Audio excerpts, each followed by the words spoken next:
పార్వతీదేవి అడిగింది మహాభారతం అనుశాసనిక పర్వంలో, శుభ్రమైన కైలాసం ఉండగా, ఇంత ఐశ్వర్యం ఉండగా, చింతామణి గృహం ఉండగా శ్మశానంలో ఎందుకుంటున్నారని అడిగింది. అడిగితే ఆయన చెప్పాడు, పార్వతి బతికున్న నాళ్ళు అన్ని చోట్లకి వెడతారు, ఏమీ తోచట్లేదు, శ్మశానానికి వెళ్ళొద్దామని ఎవరు రారు పార్వతి. నేనంతవాణ్ణంటాడు, పొడుగ్గా ఉన్నానంటాడు, తెల్లగా ఉన్నానంటాడు, పండితుండంటాడు, పద్యాలు నాకు నోటికొచ్చంటాడు, ఉపన్యాసం చెప్పగలనంటాడు,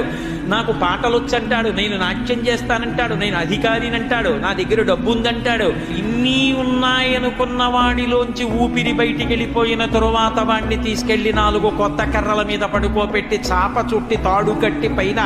నూలుబట్ట కప్పి తీసుకొచ్చి అన్నీ తీసేసి కర్రల మీద పడుకోబెట్టి కాల్చేస్తుంటే జీవుడు లేచి నిలబడి